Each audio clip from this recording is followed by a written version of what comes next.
boy Ancient Albatross here again with the Cypher Unlimited crew. We have our usual suspects of AD or Alphadean. We have Spiggs, 18, or Anthony. And just as a quick reminder, if you haven't already, be sure to follow us here on Twitch or subscribe to us over on YouTube. It is a great help for our channel. We really appreciate all the support we've gotten so far.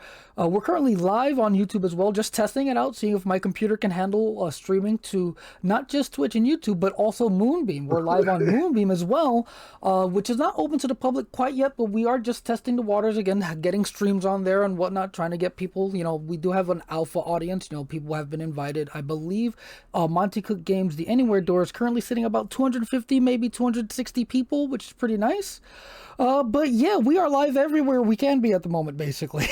But without further ado, Dean, what are we doing here tonight? Well, guys, we're back for another night of chatting about a whole lot of nothing because we didn't set aside a topic or anything, and life has just been getting here. So we're just trying to get back in the groove. So the whole point is to try and make sure we are on at the designated times, at the designated places on Tuesdays and Thursdays to make it do what it do. But, we all have a lot of things to say. We're chatterboxes, and Anthony is very, very, very good at making sure we have something to discuss. So without any further ado, I'm going to throw the ball to Anthony. Hit us with a dunk. I mean, I think first off, welcome back to the CU. What's up, guys? Happy to be back. And we got cut off last week. the man said it was too controversial, so they cut off the show a little early. So, we're going to continue. Last week, right? I mean, on Tuesday, we mentioned that we were going to put up a poll, and we actually put it up today. So if you haven't got a chance, either go to the Cypher Unlimited Discord. I'm pretty sure Al could post a poll here. No, I was about to say, can you grab the link because I closed Discord? I don't want to open it my shit crashing because you guys saw what happened last time. So I'll post the link. Yeah. While he looks that up, I will say what actually happened was I said it in Discord after the fact, but what had happened was my Ethernet cable became slightly undone, or maybe it's damaged in some way, and it went to Wi-Fi, and the switch from cable to Wi-Fi kind of borked the whole fucking thing. So yeah, it looks like we're steadily on the cable now, fingers crossed. But yeah, I am going to be looking to upgrade that cable as soon as possible. I'm posting the link on Twitch and YouTube at the moment. And if you missed Tuesday's show, we basically wanted to know, we got into this rabbit hole of video games that became role-playing games after the fact. And we came to the conclusion that though there was quite a few, and some that we didn't even think about, there could be a lot more. So we wanted to know what everybody's, what would the top 10 video games converted into role-playing games would look like, from a fan perspective. And we wanted everyone to give us the top 3. So I post a link in both YouTube and Twitch. So you guys could, if you have the time, grab the link and get your vote on that. I'm just curious to see. Jesus already came in with a good one. XCOM 2 is perfect for a TTRPG. It's already isn't XCOM 2, I haven't played it, but isn't it just grid-based tactical combat? And then you just rip the story from it. It builds itself, basically. I'm really curious to see. I voted. You want me to tell you what I voted for? Yeah, I mean, I mentioned one. I voted for New World, right? I voted for Horizon Zero Dawn, which I happened to vote for in our top 10 IPs, and I voted for Resident Evil. I haven't voted yet. I'm still trying to figure out what I want. The only one I can really think of that right now would be Final Fantasy. I like Resident Evil as a choice. I love Resident that's Evil. Not what I would have thought about, but that's a really good a world for survival horror. It depends on which one you're picking, I guess, but they're all great. I mean, I'll be honest, I stopped playing them after the third one, basically. I haven't played Resident Evil in fucking decades, literally. But again, every time I see it brought up, it clips online of the newer ones or whatever. It's always cool stuff. Like that's a great. Oh, you know world to what? be- I know yeah. which one I want. Did Final Fantasy have a tabletop RPG? I don't I think. I think ever they're had- getting one soon for Final yeah, I Fantasy don't think they 14 ever had an specifically. official. But you know what? I just thought of one that I would like to see. I'd Zell like. Zaddy said The Sims. I'd like to see Saints Row. Oh, yeah, Saints Row would be cool. I got. Mike- I'm gonna fill them out right now. So You're actually answering it right now on air. Like I'm gonna fill it out right now. What Yep. you call it? For me though, like my answer varies on this, basically based on what I'm currently playing. Right? Like I'm 100% putting Enter the Gungeon on my list, my vote thing.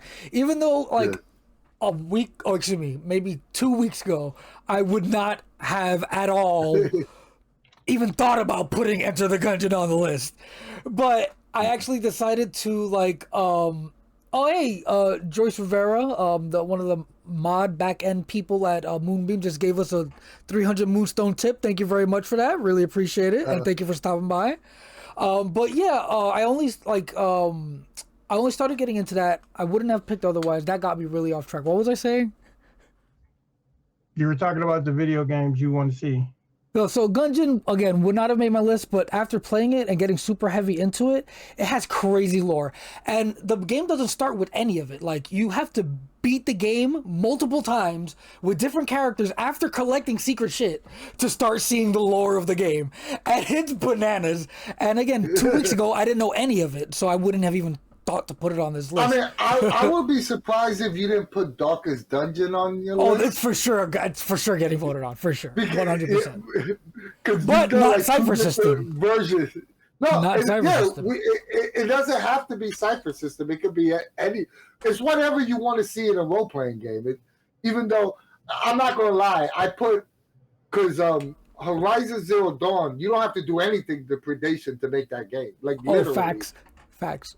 literally, you could just take the Predation book and make Horizon Zero Dawn. So I put Predation for that. I forgot. I think I might have put the Alien RPG for Resident Evil, and I put Cypher System for New World. Good choices. Yeah. I don't know what I would put currently for my, like, I guess my third one. But I guess so Darkest Dungeon, I probably wouldn't put on the list because I've basically made it and done it in Cypher. Like it already exists in my mind. Like that's not something that needs to exist because I already did it. Like, so I would want to leave those two spots open for something else. But like thinking about it, I don't rightly know at the moment what I would choose. I mean, Monster Hunter, I think for sure Monster Hunter. Monster Hunter for sure. Yeah, chat's bringing up some cool ones. I think Brilliant Loser said Paper Mario. Yeah, that would be cool. Ken Hub said Farming Simulator. Oh, I'm coming soon with that too. I'm not familiar. I want to try Farming Simulator. What was the power washing simulator? Oh, yo, that game is mad fun. That game is mad fun. You know, I finished that thing. Anthony broke that game. Yeah, I finished that thing. Yo. Wait. Did you play all the new DLC and stuff too that just came out? All the DLCs. Like the new ones too, like SpongeBob and Warhammer and. Warhammer I didn't do because I actually bought the SpongeBob one. You know, because I was playing it on Game Pass. So we were doing that too, and then we liked it so much we bought it. Like. Hey, you know I'm cheap. I mostly play everything on Game Pass. I actually bought the DLCs because I wanted to keep on playing. It's mad fun. It's actually so surprisingly relaxing. fun. Yeah, it's good. It's good. Yeah. That's awesome. That would be a weird. I don't think you could TT. I mean, you could board game that probably, but not TTRPG necessarily. Maybe intertwine the two. Like if you did, it would be a boring as shit game. Hey, man, to the right, there's always a niche market, ultra micro niche. Someone wants to sit around clearing dust panels off a grid on your table, right? You know what was the worst was the flying saucer. Because the flying saucer had like these little pieces underneath that was like almost impossible to get all the dirt off. Yeah, it gets rough. Oh, phone game. That would probably be a good phone game. No, Monument is a specific phone game. It's Oh, like it's very stylistic. I believe it's like a puzzle-y game. Leo plays it a lot or has played it a lot. It's I don't know how popular it is, but the art style is gorgeous. Like it's very simplistic, like stylized. It's very nice. What would I poop for my third one though? My third game, I don't know. Like when I play a game, I really focus on the game. So right now in my mind, I have Gungeon. Like my head is all Gungeon right now.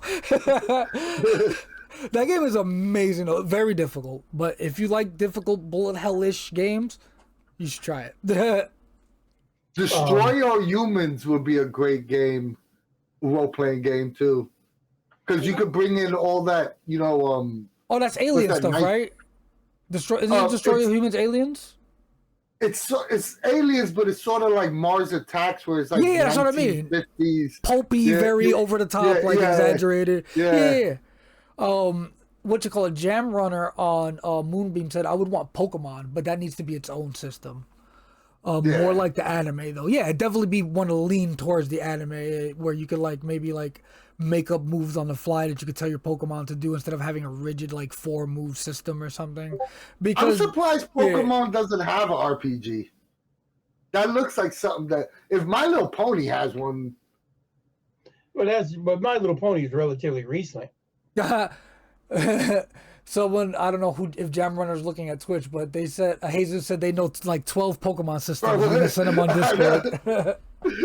Yeah, I'm shocked. I would think that Pokemon has a system.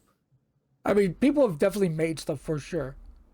And what Ketup says is 100% true. Nintendo is very careful about their iron grip over things. They are tight-fisted over their IPs for sure. For sure.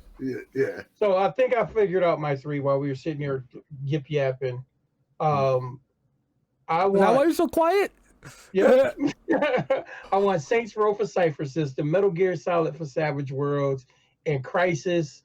I don't know what system I would want that in, but Crisis. Crisis? Yeah. What is that? Wait. Oh, that. Okay. When you said Crisis, the first thing that came to mind was Dino Crisis. And I was like, you want a shooting game? No, but you're talking about Crisis with a Y. Yeah. What was the second one, Dean? I didn't hear you. Metal Gear Solid. Oh, Metal Gear Solid. Yeah. Metal Gear Solid with Savage Worlds. Any of those games. I would like to play, I was gonna do an old Dean joke. Dean wants combat. Spy computer games? I can't think of any good. I mean, stealthy sort of those sort of games. I don't really play too often, but I have to imagine there's some good spy games. Well, you know what? You could also do it with with any of the Powered by the Apocalypse systems. Yeah.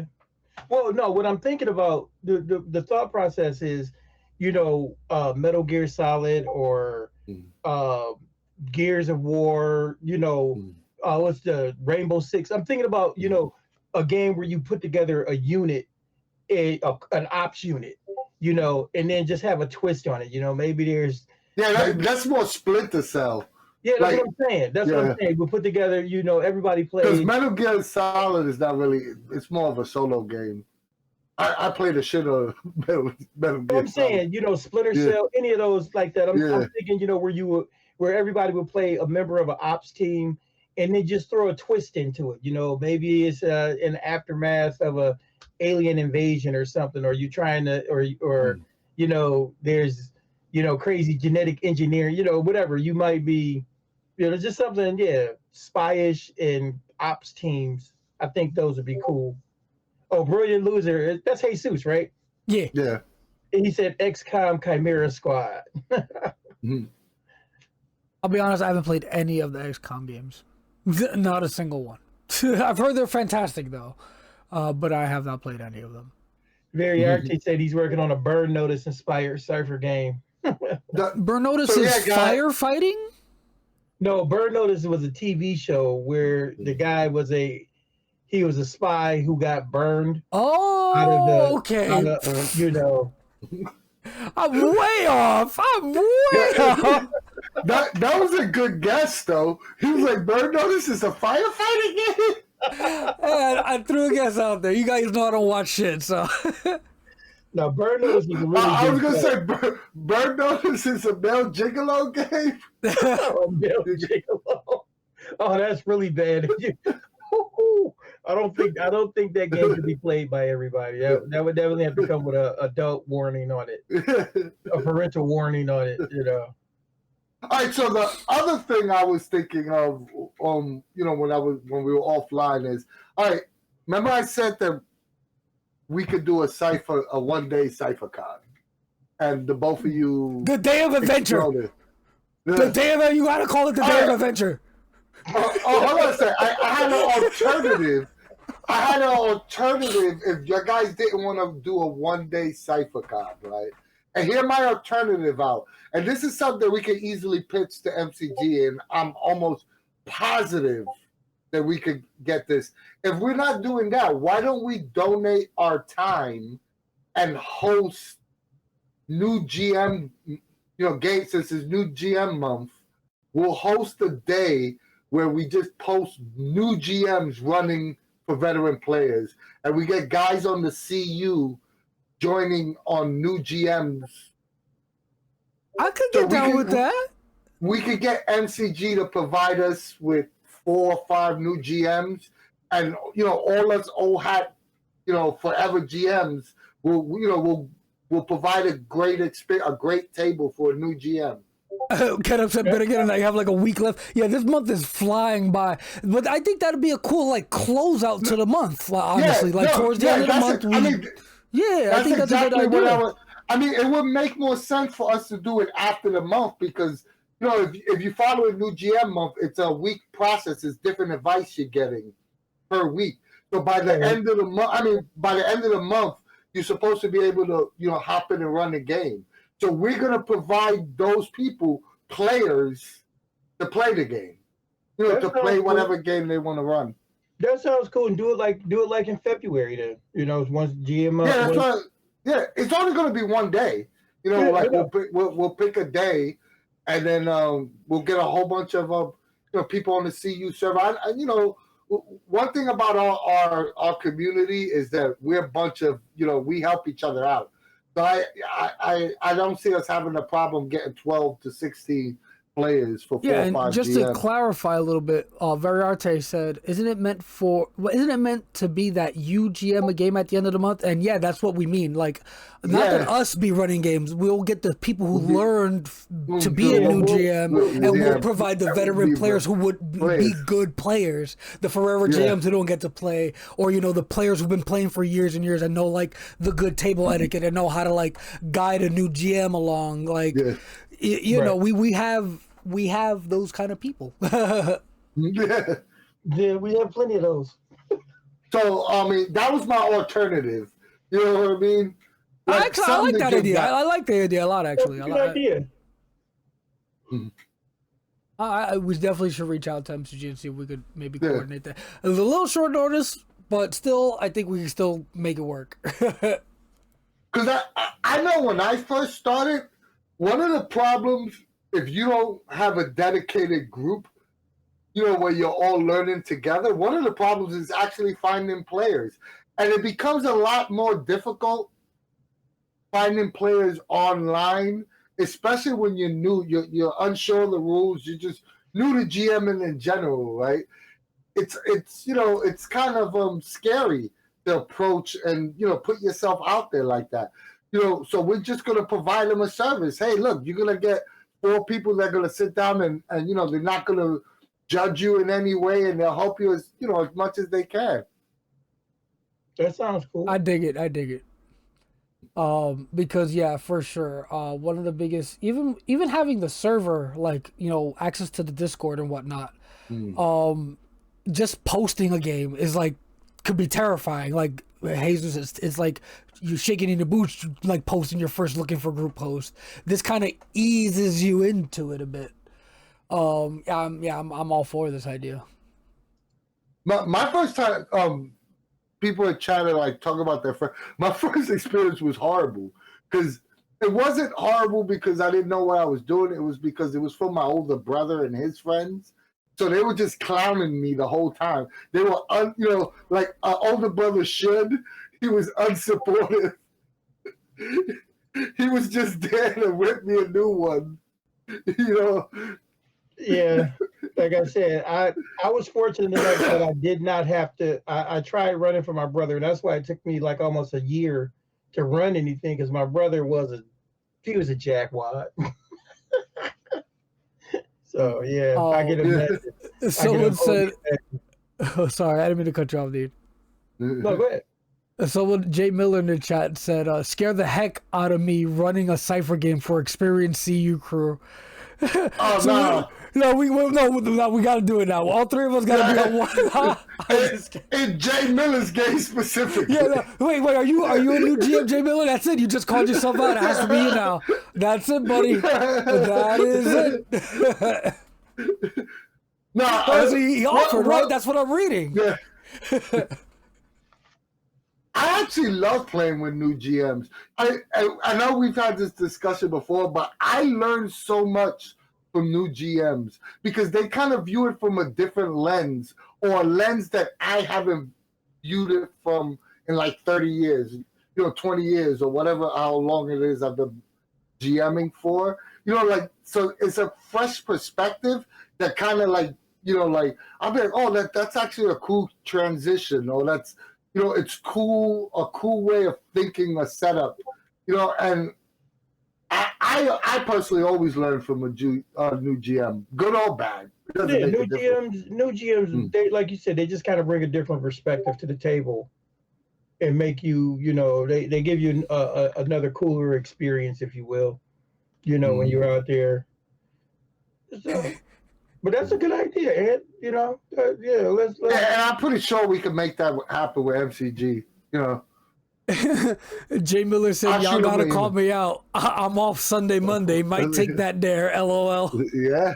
Yo, I'm down. Wait, what we playing though? What exactly are we playing? What would be your?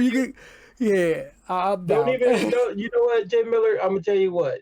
Don't even tell us what we're playing. Just have some pre-gen set up, so and we're in. Oh man, that sounds fun actually. Al, what was your first GM experience? Was you and our D&D group, remember? It was? Yep. I don't think we had gotten to 5e yet. I think it was still either Pathfinder. It wasn't Leo and... No, I'm pretty sure it was you guys. Wasn't it?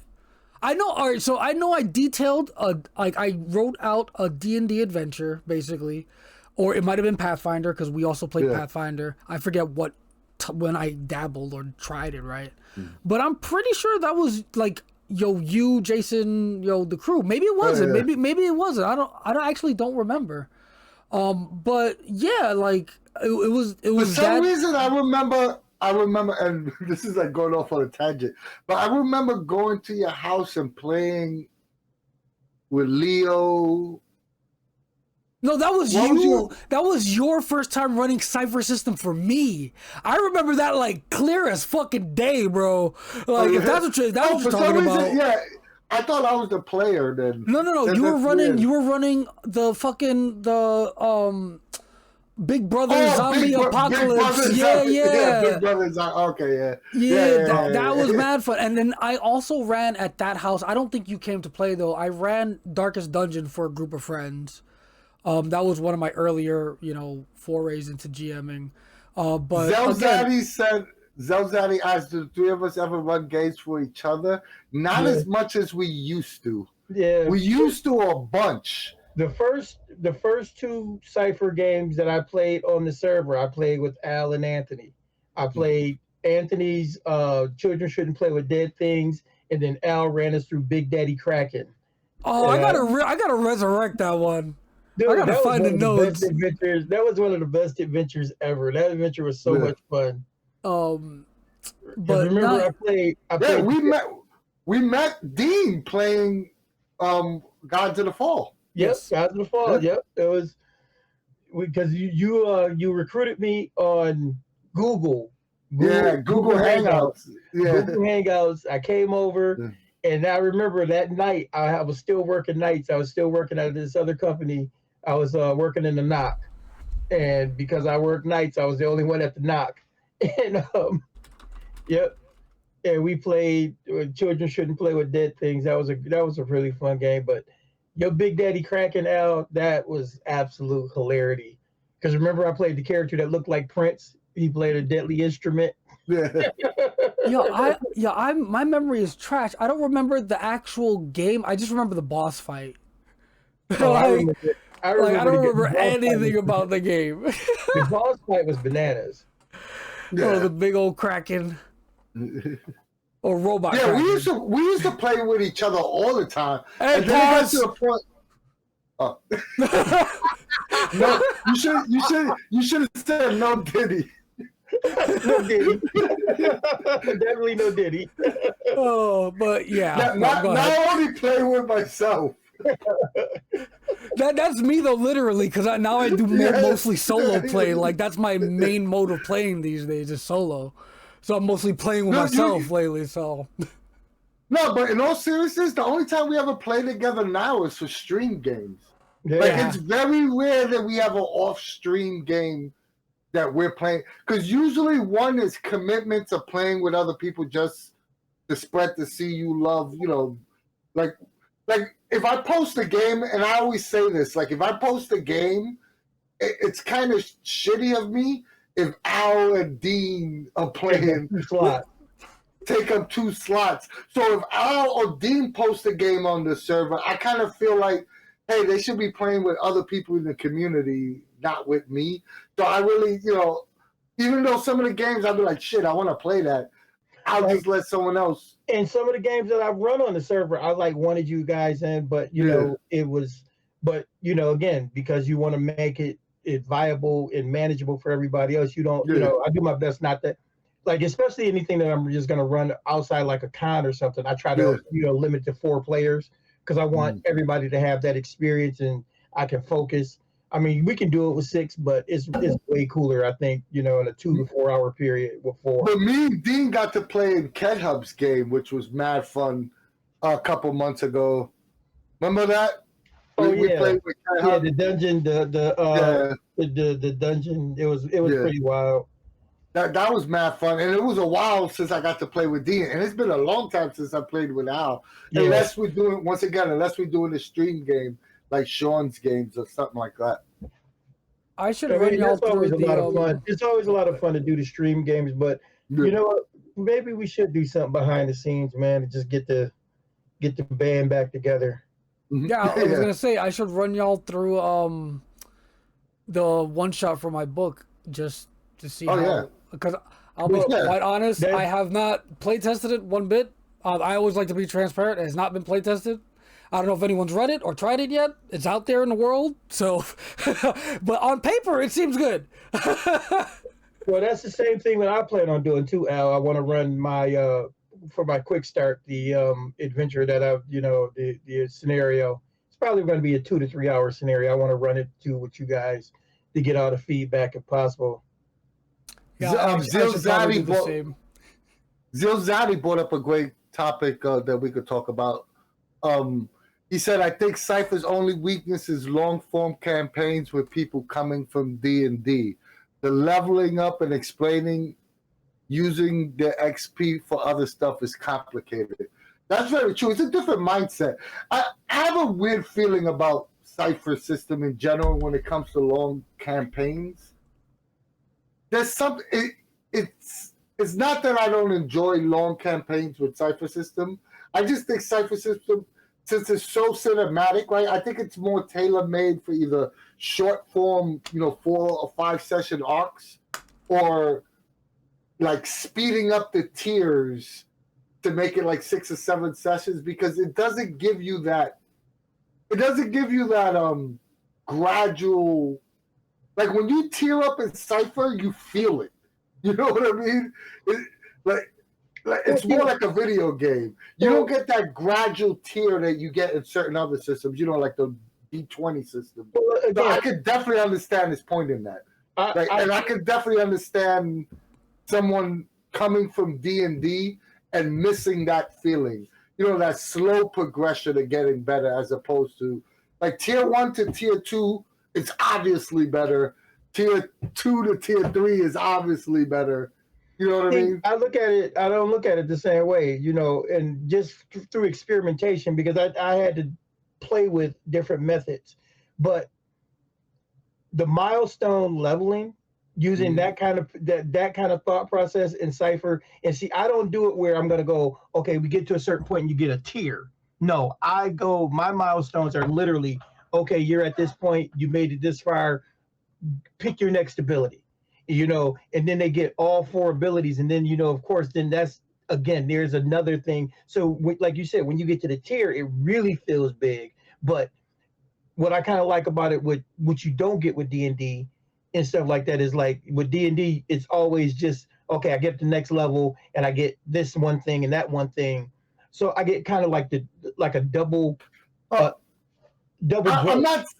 I'm not saying that it's bad. I'm saying I'm not it's either. different. I'm not saying what you're saying is bad either. I'm just saying. I'm saying it's different. Yeah, you know what I mean? I just said I found a different way to make it feel, to make it feel good to the players, as opposed to telling you, you know what, you good.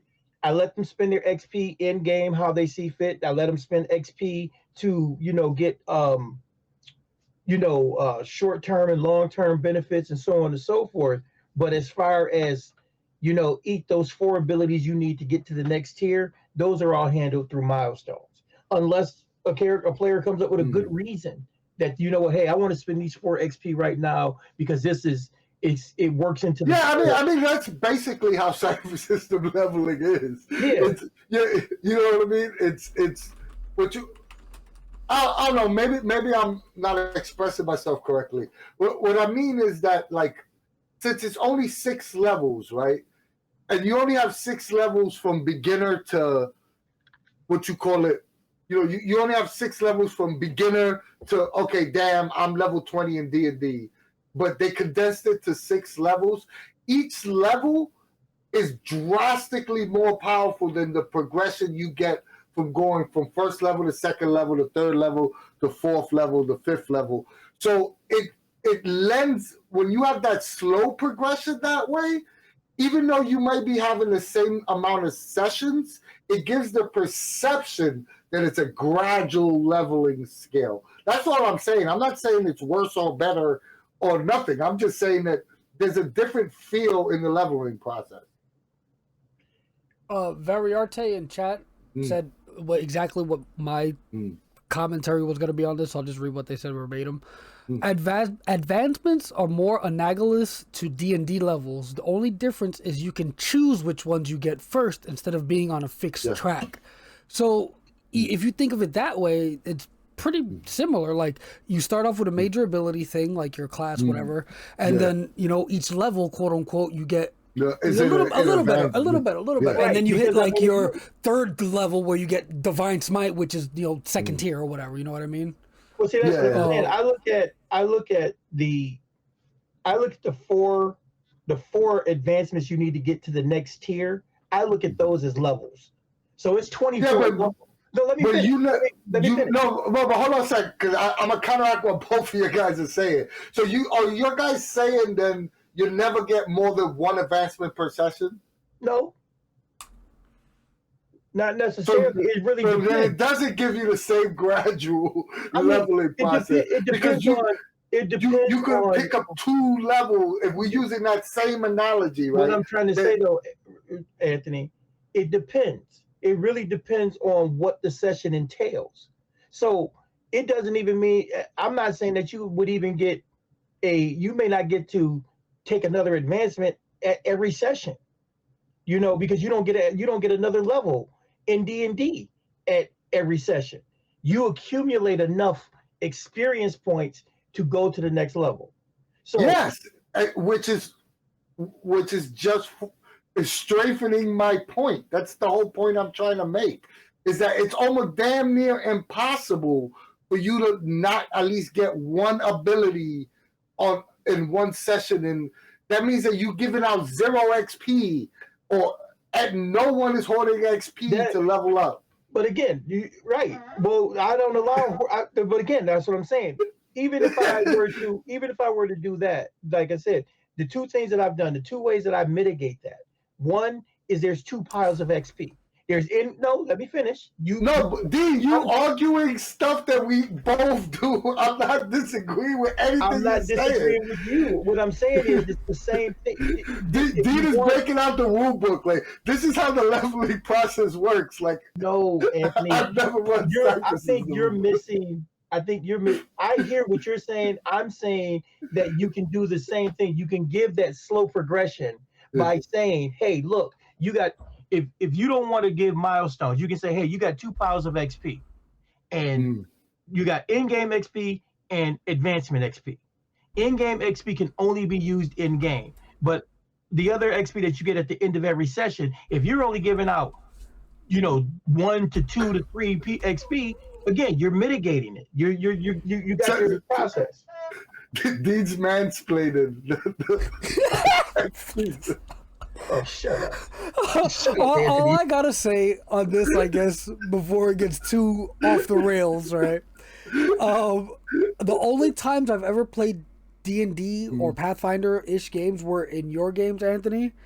And if I recall correctly, it was all milestone. Whenever we hit a good story beat, whenever we did something cool or whatever, we leveled up, right? I like that. So I just do milestone and Cypher system. When they reach a good milestone in the story, everybody gets either an advancement or a tier up if they're doing a short, game or whatever. Right. And all XP earned is just for the fun stuff. You know what's funny? I busted these chops, but I do it exactly the same way. I know. That's why it's like DJ explaining something to me that he knows I do it exactly like he does it. But that's what the way I look at it is that every advancement is a level. I look at that as levels in D&D because that's what I said before. No, I'm not saying that was the whole. All I was just saying was I was agreeing with Zelzaddy that it's a little bit different, and it is. I mean, we Cypher people because we play it all the time, so to us it isn't a big issue. But when you come, it is a drastic. It's a drastic change of philosophy. Right. So when someone comes. No, I get you. And like I said, a lot of times what I'm saying is I'm just giving my side of it, how I handle people coming from D&D. People coming from D&D, I kind of explain to them, a tier 1 character in Cypher system is like the equivalent of a 3rd or 4th level character in D&D. Yeah. Then when you get to tier 2, by the time you hit tier 2, you're 5th, 6th level. By the time you get to 3, you're hitting that 10th level shit. You know what I'm saying? So to help them, like I said, I basically tell them that there's 4 mini advancements to get to the next tier. So you got to get these 4 levels of advancement, and it just kind of works, and I think it helps. But I get what Zilzaddy was saying about if you don't have a good way to express it to your table, or you got somebody who's so ingrained in D&D, it may be really hard to get them to. So I agree, 1,000%. And it's not. I honestly, I prefer the Cypher system leveling process. But then again, I don't run. Traditionally, I'm not the person running a 3-year campaign. Well, I haven't. It's funny since we started Cypher Unlimited, I have not had the opportunity. Yeah, you used to be the campaign guy, right? And I haven't. But what's funny now is, I'm actually kind of okay with it, but now what I see when I want to run something long term, I'll break it up and I'll do it, because it's cinematic. I say I'm going to run, 4 seasons or 5 seasons of this particular thing, and each season is set, a set number of sessions that I'll work out. Variardi brought up a point. They said I think the big difference in D&D is players don't choose. When they level up, XP gain no milestones, where the control down in the player's hand in Cypher. When we had that, remember we had that train wreck of a video with the guy that and his friends that that disliked everything about Cypher. To them, that was a negative. Right. Literally, that was a negative, that they had too much control, which I think is hilarious, because on the other side of the fence, most D20 players always complain about not having enough agency, but that was a negative to them. Right. Like that there was too much agency on the player side. Yeah. So it's like a no-win situation. So yeah, and I think that's something with Cypher, something Cypher allows too. Like if you start thinking about it in the sense of that, you know what, either I'm gonna run like we were saying before, cinematic in nature. So like I look at one shots a lot of times is like, okay, I'm gonna run a movie. This is a movie. We're going to, see this movie. It's a self-contained story. Then, if I get to run something longer form, it's a TV series, So I'm gonna run, 12. It's a 13 episode season. So season 1, like right now, I want to go back. I want to revisit Unmasked. I want to do some tooling, and I want to do Unmasked as 4 years of high school: freshman year, sophomore year, junior year, senior year. I want to do just that, and I want to do 12 sessions for each year, And Cypher system handles episodic extremely well. Right. I think that's like one of the reasons why, if you look at the IPs that they're picking up, they have an episodic tone to them. Magnus Archives, it's episodic. It makes sense and it's easier to run that way. Jesus said he's met people that says 5e has too much agency. Can't please everyone. Yeah, that's very interesting. I don't even know if I want to be a player in the campaign. I'm not talking about we're gonna pay for 8 months, but like a 2-year commitment on the. And I know it's fulfilling because I ran one in my younger years. And I just don't know if I have the energy for that anymore. Well, like I said, Cypher has changed my philosophy. I now want to run self-contained stories, whether they are, 12 episodes. Oh, look at the doggy. What's that one's name, Al? That's Chico. Chico. He has his little hoodie on because he's too cold, and it's too cold in the house, so he shivers. So we got his little hoodie on. And Percy's over here in his Bills jersey. He's just off camera. He just put his head down. But yeah, man, it's like that's what I'm saying though. Cypher has got me to the point where I don't think I want to run just a continuous campaign anymore. I like to write an idea out, and here's a story arc. And like I said, whether it's a 1, 2, 3 shot, or if it's, I kind of look at now, like when I run one shots, those are sequels. If I run, something in the same world, I'm going to run, Scooby-Doo Part 2, but. Oh, Zell put up a good question. Al, you want to read it? Because actually that's something we could BS about. Dungeons and Discourse put out a great video today discussing the drop in D&D based crowdfunds. 2023, 50% were D&D, 2024 like 21%, but no drop in the amount of TTRPG money or products. The industry could be quickly leveling off, and D&D content creators are feeling the waning interest. Good for Cypher? Question mark? I think Absolutely. Very. And we already see that happening, kind of. We have Flesh Pit, we have Void Home, Entropic Isles. Like we got a lot of way. Once again, I think I will have the opposite opinion on you. I think it moves no needle whatsoever. I think that, and once again, this is just my opinion, right? I think D&D D20 audience, like just the big piece of the pie, their audience is always their audience, and then all the other indie games. Like, every other game company counts for like 22% or whatever the pie is. They always at 22%. And I would love to say that, Cypher System it's very difficult for any of these other systems to make any like leeway or headway to get bigger beyond what they're, like beyond that 20% part of the pie. It just seems like it fluctuates. Like Cypher System might have 8% of that 22. At one point, they'll drop Magnus Archives, it goes up to 12, but they never crack, that 78% of the pie that's divided amongst Paizo and Wizards. And I just think that the whole industry is going down, but the numbers it'll still be like whether there's 10 million people playing role-playing games or 9 million people playing role-playing games, that cut of the pie is still going to be the same.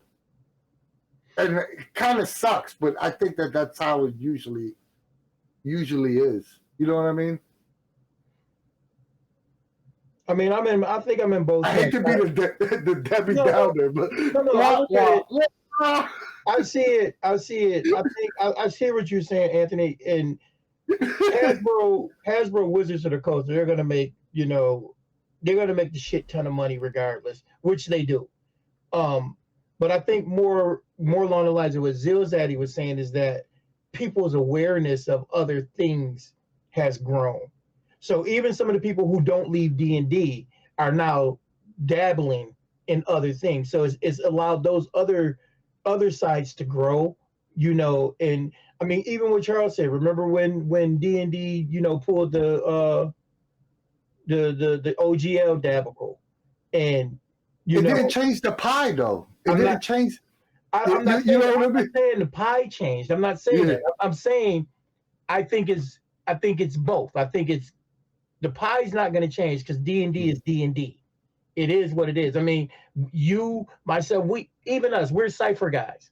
But you and I'm not even saying like D&D. I'm just saying like that D20 style of gameplay. What I'm trying to say is, Anthony, what I'm saying, you and I both are prime examples of people who go out and buy a ton of other games and read them and so on and so forth. We both say we're going to make sure we get the 2024 D&D to make sure we have our core 3 books. Yeah. But of course. I will. Yeah, and I know I'm gonna do it too. And that's what I'm saying. But on the other side of the coin is there seems to be this growth of other things. Like just when I was at I'm curious to see Zeal. I'm curious to see in this video, do they talk about online play numbers like Roll20's metrics, Fantasy Grounds metrics of the percentage of non-base D20 games being played? Like Invisible Sun would be the perfect example I'm trying to get at. The point I'm trying to get at is that Invisible Sun over the course of 3 Kickstarters grows somewhere between $7 to $8 million, right? So, somewhere in that ballpark. It was like 6 or 7 million maybe, right? But if you look at the actual people playing those games, it's very small compared to, so like that's what I mean. They may get a spike where they increase sales and Coyote and Crow. I could name a bunch of games that got this spike that everybody was into it. What's the last one that just came out? Kobo Press. Tales of the Valiant? Tales of the Valley gets a spike, right? And then all these people buy the product, which creates the spike, right? Make videos and talk about it for 2 or 3 months, and then it levels back off to the normal whatever. So if I personally think the overall like sales of role-playing games in general are going down. So that's why you say when they'll be like, Wizards is only doing 50%. That's because the pie is gotten smaller as a whole. Like their sales are down to 50% or whatever. Just to, I guess, clarify this, Zeal's initial comment was specifically about crowdfunding projects, not Hasbro, not I thought content you meant 50% creators of game sales. No, just crowdfunding projects. So it used to be most crowdfunding projects were D&D, and now they aren't. That's all. I think. So then I'm going to rephrase what I was saying in the beginning. I think that indie projects, crowdfunding is where they make all their money. They don't make it on the resale. Like, including Monty Cook Games, all these great innovative games that you see that come out in the market, the majority of their money comes from crowdfunding. Because once it gets released in the wild, they don't sell nowhere near. They sit on the shelves. I mean, that is an absolute truth. You know, just a few game stores that I still frequent, you know, there's a D&D wall and there's a bookshelf for everything else. A perfect example is Last Airbender. What the hell did that did a crap ton of money on $9 million it was on the crowdfunding. And I'm just gonna post this question in the chat, and if I'm wrong, I say a bunch of dumb takes, so I might have said 30 dumb takes in this episode alone, so I won't take offense. But tell me how many Last Airbender streams or how many Last Airbender games you see posted on Roll20, how many Last Airbender, and I'm not shitting on the game. I'm just saying that people buy the game on Kickstarter because it looks cool, it's something different, and then when they get home and then they find out that 9 out of 10 players want to play the same old game every Tuesday, you know, you get the game sitting on your shelf. Yeah. Oh, you that is pretty accurate, not gonna lie. Yeah, absolutely. I agree 1,000%. Jesus had put a question up earlier. He said, I've had this RP idea stuck in my head for a while. What do y'all think of RPs that rely on plot twists? What do you mean, what's the what exactly does he mean by plot twists? Well, hopefully he'll put it in the chat and they can clear it up. I could, because stealing stories for the devil would actually kind of fall on that category, I would think. Yeah. Like it depends on the game. You know, like off the top of my head, I would think it's some Powered by the Apocalypse games. You know, Seraphis said Powered by the Apocalypse system kind of sucks. That's my hot take. I haven't played it. I'm kind of indifferent. I've played some sucky ones. I've played some good ones. I think I'll just say this. It doesn't matter. To me, at this point in time, it doesn't matter the system. It really matters the table. It matters the GM and how he handles the system and so on and so forth, because there are systems that I don't want to run. I don't care for. Like, I don't really care for PBTA, you know, even though I like narrative games. But Blades in the Dark is a derivative of Pete. But that's what I'm saying. And that game is fucking great. You know what I mean? But that's what I'm saying. I've played some awesome, like I played Spirit of 76 or 77 or whatever it is. PBTA, had a blast. It was awesome. But I attribute that to the GM who mitigated the system for me, because I don't care for the system, you know.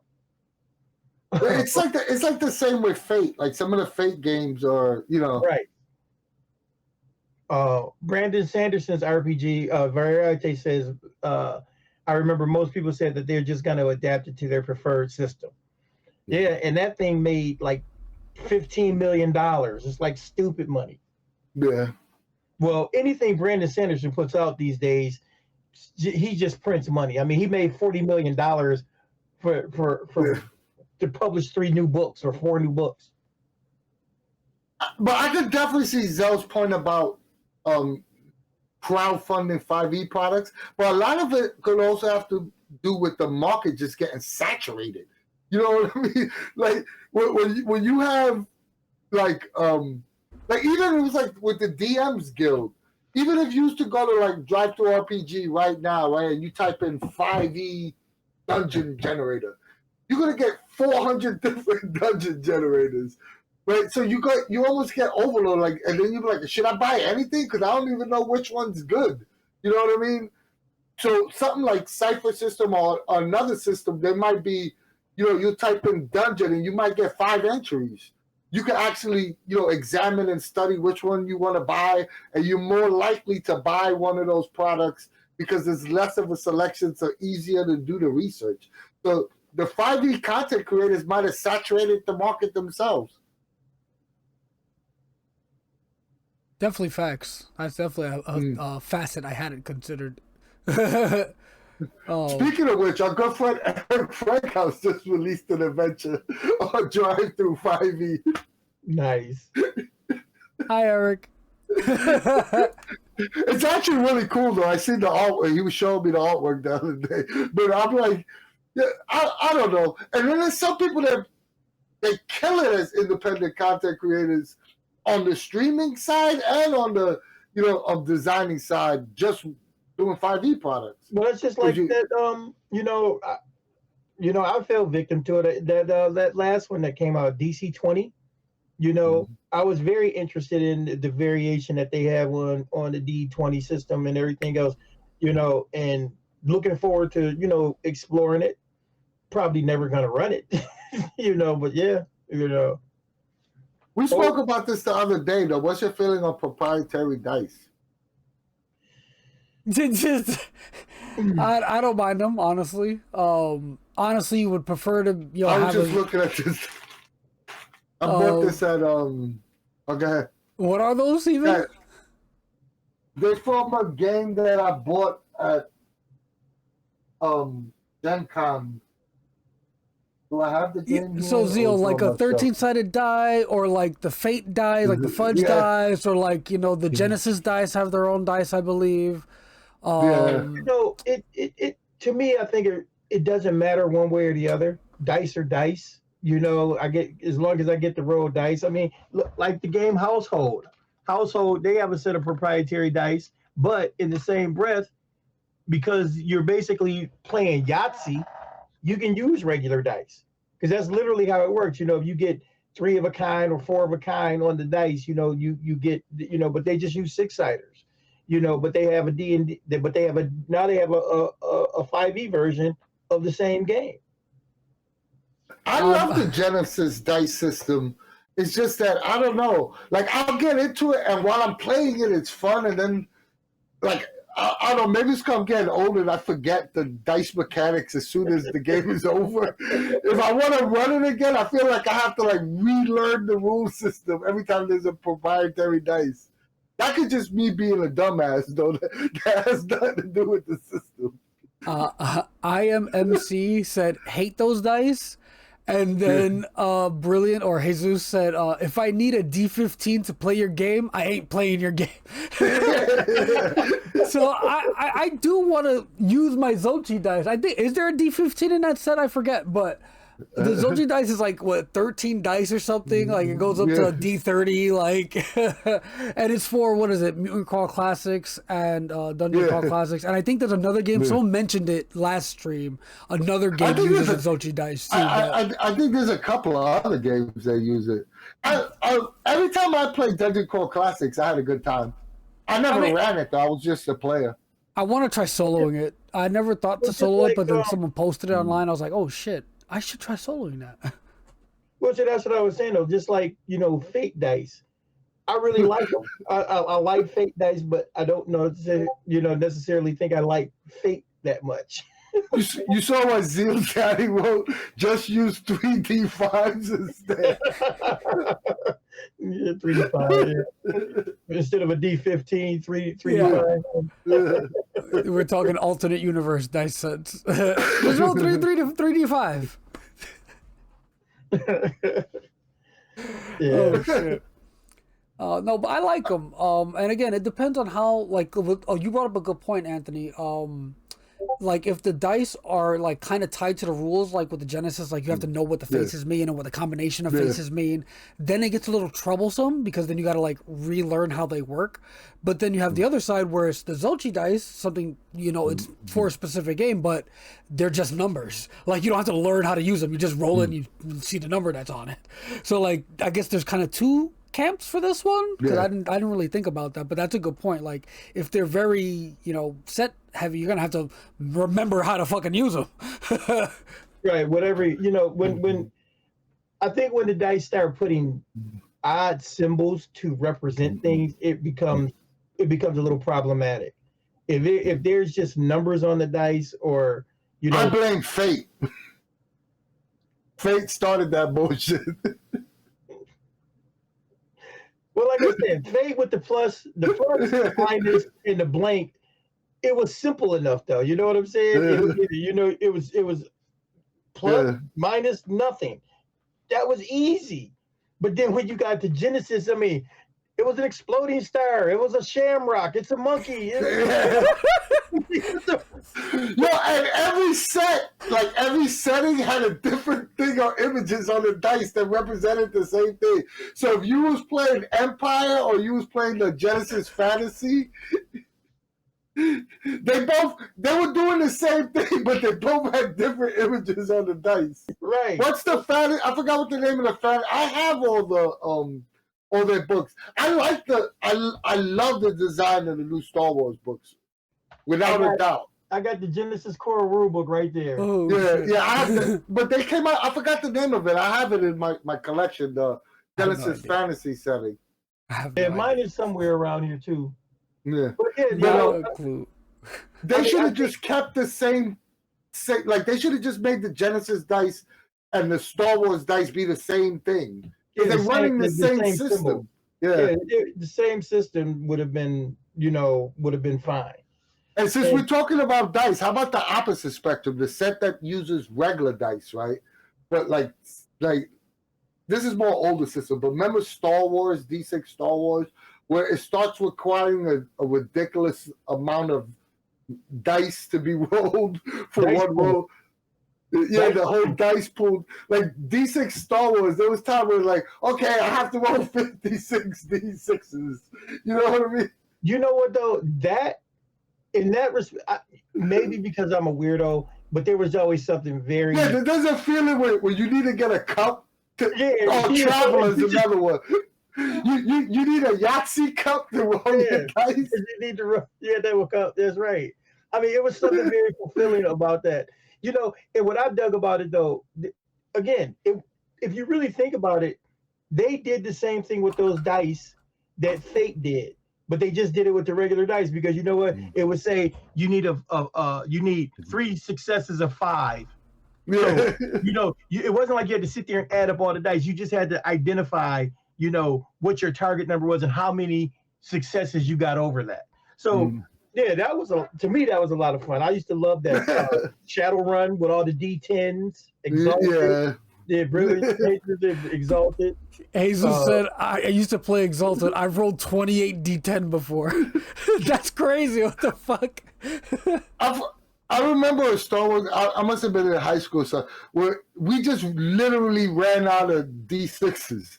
And there was like, and I'm talking about, there was like 5 of us, and we were hardcore gamers that all had at least 10 or 12 D6s. It was like one person, can I borrow your D6s? Can I borrow your And we ran out. We had to be like, I'm rolling these, and then another 6 after. And think about it, or think about like a sack. And think about the games too, where you had to roll all those D6s, and then they had exploding dice. So you'd roll 10 D6, roll. Oh shit! I got to roll 5 more. Those were the good old days. You remember that? I never played dice pool games, unfortunately. Man, they were so depending on what you were playing, they were a lot of fun. Before we sign off, right? I have one last question, and I don't know why it just made me think about this. Do you think Cypher System has that, like, that does it replicate that rolling a 20 feeling that you got as a kid? That. Use a Cypher System? Does Cypher System do that? Yeah, does it give you that feeling? Like that. Oh yeah. Like, because right now, if you roll a 20 Cypher System, you get an intrusion, right? You get to or double the or additional damage. Well, you know what? Look at it this way. I look at Cypher through a different lens, but I honestly feel like I get more into it because there's more going on. Like in D&D, old games, you roll a 20. it was double damage. It was or you got to roll on a critical hit chart. Yeah. You know, Cypher, on the other hand, though, hey, I can get bonus damage, or guess what? I can take hold of the narrative for a second and add some, you know, because you think about back in the day, if you were fighting, you were playing and you rolled a 20 on your sword, you know, and you just got to add double damage. You know, Cypher, I can say, you know what? You know, you could have them scenes in the, you know, I spin around, I hit him with the sword and, you know, knock him back 15 feet into the wall. He gets hung up on the wall, you know, something that just, it adds something for me. It was sort of like a quick question because I absolutely agree with you. I think that the way that controlling the narrative on a 20 gives me a different feeling than I've ever had in any game. Like, and it's weird because I remember as a kid getting, you know, or just even rolling that 20 and against the big bad and AD&D, you know, taking out Strahd, somebody rolling a 20, and we had like our most fun, memorable moments. But if I picture it now in Cypher, not only could you take out Strahd, you could tell the GM how you're doing it with a GM. You know what I mean? It's so much more powerful. Well, remember the last game you played in with me, and you did that. You rolled like the natural 20. You've been rolling sucky the whole game until the end, and you rolled like 3 20s. And it was like, you know, it was cool as hell because it takes, I feel like it takes some of the pressure off the GM because in those days, you know, the GM was, you know, he was narrating, you know, and he would say, okay, you did this and you did that. Now you get to tell the GM exactly how you're envisioning, you know, the big bad being dropped, which is freaking cool, you know? Yeah, I just think the way that critical successes have been designed in the last 5 years has been a leaps and bounds better than anything prior to it. Yeah, because and not just Cypher system, just game design in general. Well, you think about it, when you used to roll on a critical hit chart, that was kind of that thing, you know, because you know, you roll on a slashing chart and it'll be like, you know, plus 10 points of damage, you know, and the person is hobbled, you know, you hit them in the left leg and you know, now they, you know, lose 3 points of dexterity, and now you get to kind of do it yourself, how you envision your character, you know. Yeah, I think so. I got 2 things to say on this before we, I guess, close it off, whatever. First thing was, your question was, does it, you know, rolling a 20, is it the same as when you were a kid? I never played this shit as a kid. I was like well into my 20s when I first started playing these games. Oh, so rolling a 20, was it the same as when you was a young adult? No, it's way cooler now, honestly. Like, you guys hit the nail on the head. But let me, I guess, add another facet to this. It's also cooler now rolling a 1. It used to be that you would drop your weapon or hit a teammate or whatever, right? Or you failed what you were attempting to do in a dramatic fashion, right? Now, again, if we compare it to Cypher system, you get a jam intrusion, so it gets not, or you just dropping your weapon, but maybe it rolled away, fell down a cliff, now it's just gone. Or, you know, they make it even better now. If you're a good GM, they make combat more flavorful with these natural ones. But on top of that, though, there's games like Merkborg and I'm blanking on the other one. Fuck. The Entropic Isles. No, I mean, and the Entropic Isles, but the other game that does it, I'm fucking blanking. Oh, man, it's a really esoteric, weird game. Simple game, but yeah, they have these like magical mishap tables where you roll a 1 on when you're using your magic, and now you got to roll a 1 to see how it fucks you up. Like, again, I never played many OSRE old timey games. I don't know if that was like those critical fail tables at the time. There were some. I really enjoy that had a facet shit now. ton of critical fail. Remember Paizo had a ton of even before Paizo, it was Ultima. Oh yeah, Ultima. Ultima had these. They had failure charts for everything. You know, piercing weapons, blunt weapons, slashing weapons. You know, they had, you know, miscellaneous. You know, it was, you know, yeah. I enjoyed those charts, but now, like you said, rolling 1s and 20s I guess that the philosophy, it's a part of the narrative now. Mm.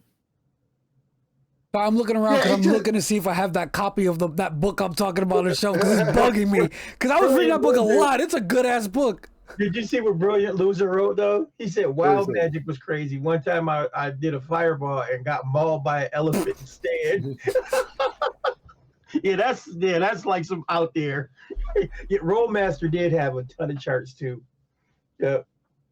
In the game, in Cypher System, we created in my Keeper the Borderlands game, we created a Dwarven Wild Mage, and he had this like chart, and one of his spell he was trying to cast like this spell. He had to create a boulder, and he created a boat. Like so he like dropped a boat on like the party. It was hilarious. And Zeal Zaddy said, "Oh yeah, I was gonna say the same exact thing you were saying." He said we just do something with 2s and 19s. Well, 19s actually do something in Cypher System. Yeah. Hey. 2s not so much, but again, when you start using something, if you want to, flip the horror mode on its ear, 2s can do something. Facts. So, shit, 6 and 7s can do something. Exactly. Bruh. Yeah. That's what I'm saying, But I mean, and you can do something with 2s and 19s if you play with Al set of dice.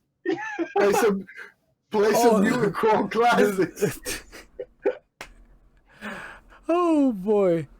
That's why 2s and Magnus Archives do something. I will say in my game, I have a bunch of effects. It's not all the time, but a lot of effects proc on a 13. So like if you're cursed and you roll a 13 or something happens to you. Or there's a couple of different, I forget exactly all the things, but 13 is an important number in my book too. Well, see, and I mean, we got to remember that thing we came up for GM Roulette, the wild intrusion. Yeah. That's just like, a random number that's determined at the beginning of the session. That's an intrusion number, So.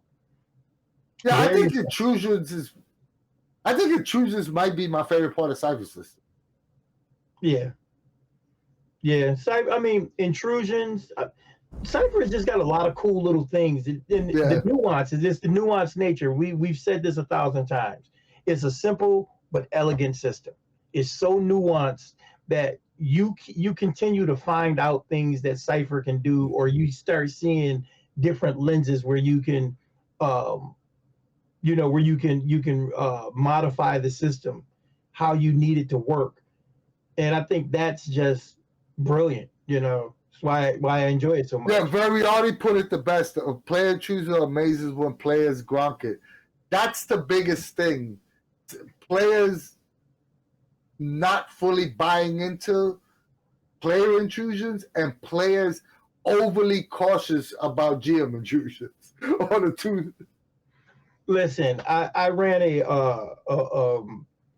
kind of a romance game for my wife and some of her friends, and it just turned into a telenovela, crazy, and their player intrusions was wild shit like that,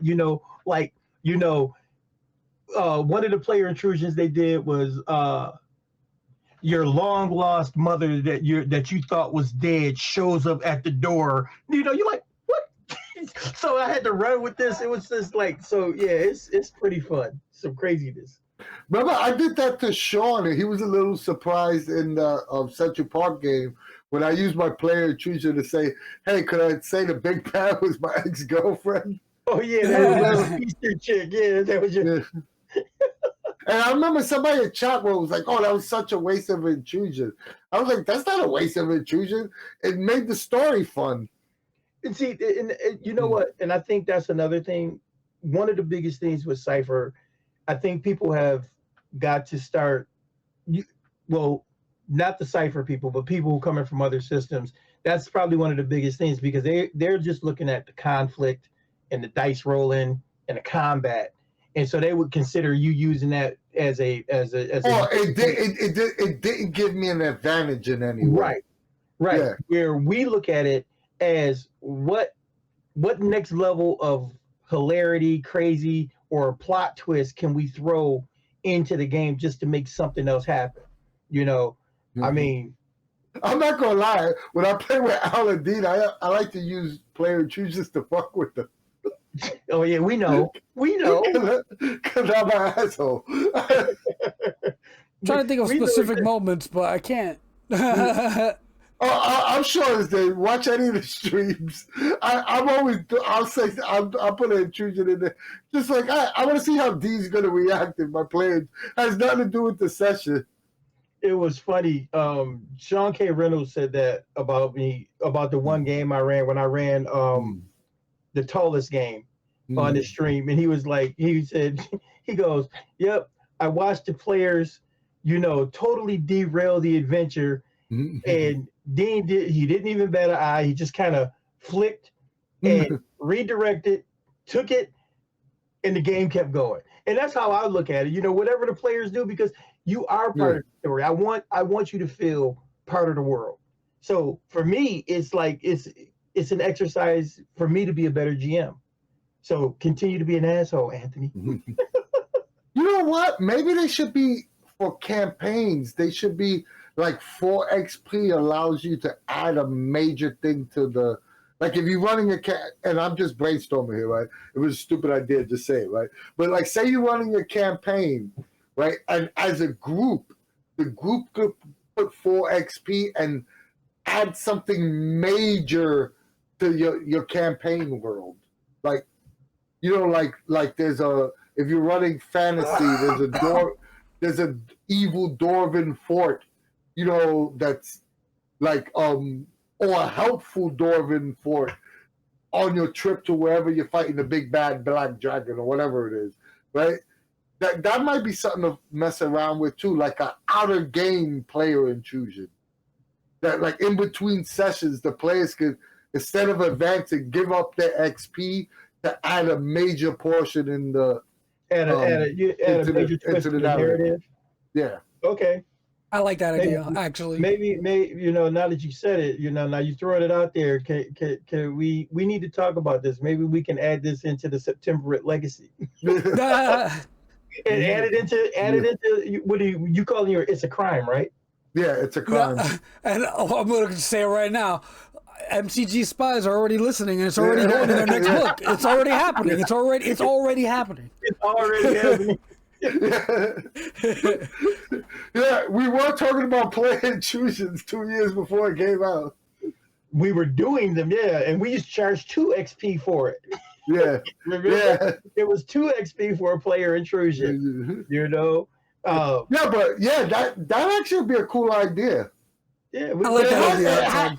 But it has to be something big. For 4 XP, you got to give them something big, something like like you said, they basically make a region or something in the world. Well, think about it this way: for 3 or 4 XP, like during game, they can come up with a permanent ability or benefit. So it has to be bigger than that. Right. So if the players are going to give a 4 XP, like you say, we'll call it a pool intrusion or whatever. Yeah. Maybe they get to add a piece of lore to your world. Just give you, you get to run with it and build on it yourself, because it kind of makes your job easier in some respects, because now the players got their fingers in it. They really want it, and now you get to play with it. So maybe we could narrow it down. They could add something to the next session. So like if you're running a campaign, once again, like we'll just throw a scenario, the characters are heading to a black dragon's lair, right? They could add something that the GM gets told the session before. Oh yeah, we head to the black dragon's lair, but the bright flame Templars are sending a small regiment to assist us in the something like that, right. Like that affects the next session or something like that. I can see doing that. But still beneficial enough that it actually affects the narrative of the story, because the GM now has to plan accordingly to that. I like what Jesus said. That'd make the strange even more fun. I spent 3 XP. Can we do Pokemon next? Like, we're in Pal World now. Very out there said the Black Dragon stole my uncle's nuclear bomb. I know how to use it. Yeah, you get the nuclear bomb, but not the code. Yeah, you get the nuclear bomb, but it's got a dead man switch. All right, so we actually beat this horse to death. Yeah, it was a fun talk. We were all over the place. So next week we definitely gonna go back to our regular scheduled programming. We'll get a topic, get an interview going. There's a couple interviews that I want to schedule. We also I'll talk to MCG about. I really think we should do the new GM. That's why you're heading. You blasted that flashing light in your face. I mean, look at me without it. But no, the new GM is a good. I absolutely love that idea. We should hopefully get something going with MCG to get that going, because that is an excellent idea. And actually, Zeal's that he said we should try to do a monthly thing. I don't know about monthly, but definitely like coinciding with GM, like new GM month as it happens. Like maybe like the first week of February. Now we got the new GMs could go play their games with experienced players. Like, you know what I mean? Like maybe that could be a running thing from now on with. But either way, that's something we'll talk to MCG about and stuff, and hopefully we can get it together and make it work. Yeah, and if you want to volunteer to be a player, I'm sure we'll post it on the Discord, and let's try to give these new GMs as pleasant an experience as we possibly can, because at the end of the day, you want more GMs, because more GMs means more games, more attention to Cypher system, more attention to Monica games, and that's what we want at the end of the day. Yeah, absolutely. So, Final thoughts before we let Anthony take us home? Take us home. Thanks, guys, for putting up with our BS. But if you like us and you like what we do, join the Cypher Unlimited Discord server for all things Monica games. We have the largest fan-run Discord server for everything MCG. The games being played almost daily there, so please go check it out. But if Discord's not for you, join our Facebook group. Not as big as our Discord, but still great conversations being had there daily. Our videos are always free, but if you want to help us out in any way, give us a sub on Twitch, or like, share, and subscribe on YouTube. We're still trying to grow both platforms, and any help you could give us would be greatly appreciated. If you want to help us out monetarily in any way, you could give us a little donation on Ko-fi, or go to our online store and pick up some cool Cypher Unlimited merch like the hat Dean got on. And last but not least, we love you guys. Yep. Thank you guys so much for stopping by. This has been a blast. Excellent talk. We should probably do this more. It's actually really fun just chit-chatting, shooting the shit on whatever comes to mind. But either way, thank you, audience. Thank you, Chad, for coming by. This was excellent. Thank you for participating. It was awesome chatting with y'all. Awesome chatting with y'all, too, as well. But as usual... Before you say it, I just have one other thing to say. And I don't care. Go Bills! Go Bills? What? Sports ball? We got the championship game coming up, man. I'm not gonna lie, I'm with you, Dean. Go Bill. I like KC during the first Super Bowl. They won too much. I'm going for the Bills. Go Bills. You talking sports ball last second? Like, what the fuck? From us at the CU, we will see you later.